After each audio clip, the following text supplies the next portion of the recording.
Scarlatti is normally out of the reach of a lot of beginning students or even some of the early intermediate level students, but in this first introduction to his music put out by Marjorie Halford through Alfred's series, some of the earlier works of Scarlatti are in this particular album, and they are within reach of students that can't be crossing their hands and playing complicated things. However, I must say that trills always permeate Scarlatti, and that makes his music a little bit challenging, to say the least.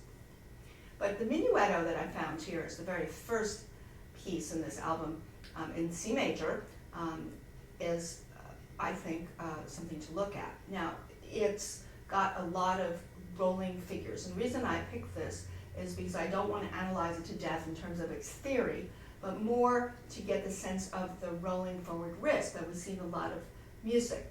We see it in recently in the Minuet of Mozart, where the configuration was and that was really coming down. In the Minuetto, you have the figure as a broken chord rolling up, and I'm seeing all through this particular Minuetto, with some little exceptions, the figures are rolled chords forward. So the thing to do is block them out. Now, in between the rolling broken chords, there are rolling stepwise movements. So if you block the beginning, you would have a C, E, G, and then he goes to what would be like the sixth chord, on A, but he rolls in steps. Da, da, da. So what you have is da, da, da, da, da. And now a sequence from here, and then skipping down and rolling in steps.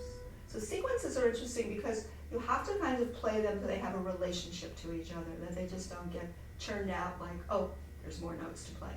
So the first two measures have a relationship to the sequential measures that follow. And so there's something should be done. Roll forward, answer. Now, maybe it's not such a good idea to get softer, because the composer, at least it says here, if we can believe this is an authentic score, in measure 5, the editor, whoever did this, put P in, and it's soft.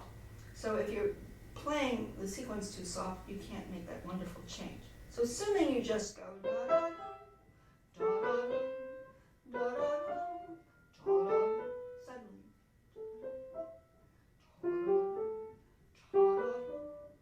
and there's a medium loud here, da da da, and then you have a decorated D, and then it shows you how to realize the trill by doing a little triplet.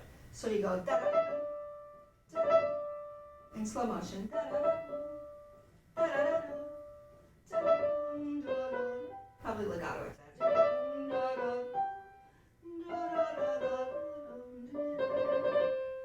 Now they give you the number of repercussions as 2 sets of triplets.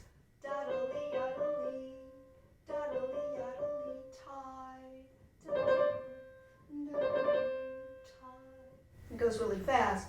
You just ripple out. The way to practice it again is block, roll, block, roll, block, roll, block, block.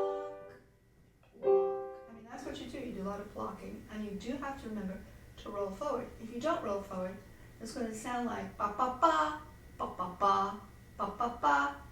Now there's a little development section in the middle. It's like, I believe it's in binary form. It's in binary form. In the middle, you want to kind of know if there's secondary dominance and what's happening if you're going into other keys in C major.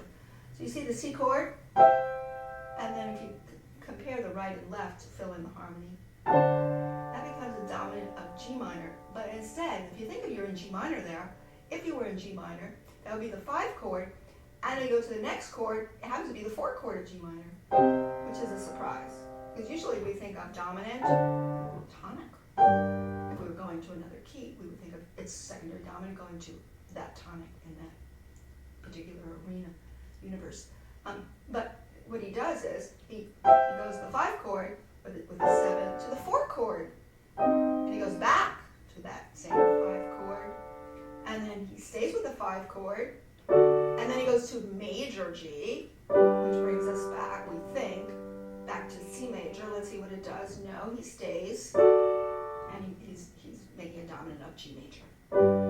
Now he's going to the 4 chord, which would be minor 4 of G major. Usually 4 chord in G major is major. So he's going to minor, and that also could be a pivot chord, because the 5 of C minor is the same as the 5 of C major. We're playing with minor here.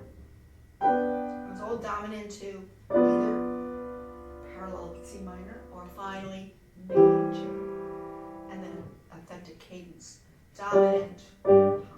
Now, as this plays out, you hear da da da da, minor 4, dominant. Now, this is still going to be da da da da da, G major, da da da da da. I did too many trills. I imagine if you can do more, it's very nice, but that's enough. Da, da, da. Minor 4. Actually, minor 4 becomes 1 of C minor, which is the parallel minor. At that time, we're thinking C minor, and it's dominant, and then it's finally major C. And then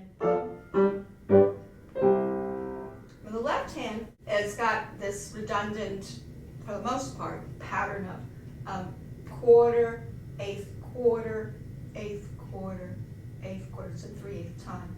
When you feel 3/8, you feel 1.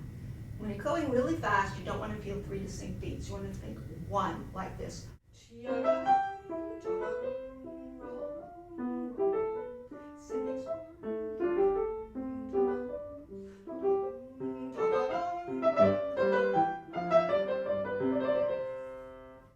Now, in the middle part, little development, he gets louder, and as I say, the left hand is going bum, bum, bum, bum, bum.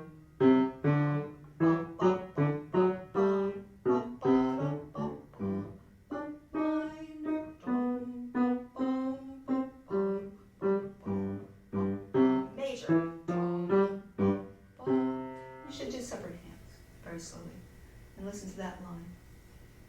Da, da, da, da, da, minor.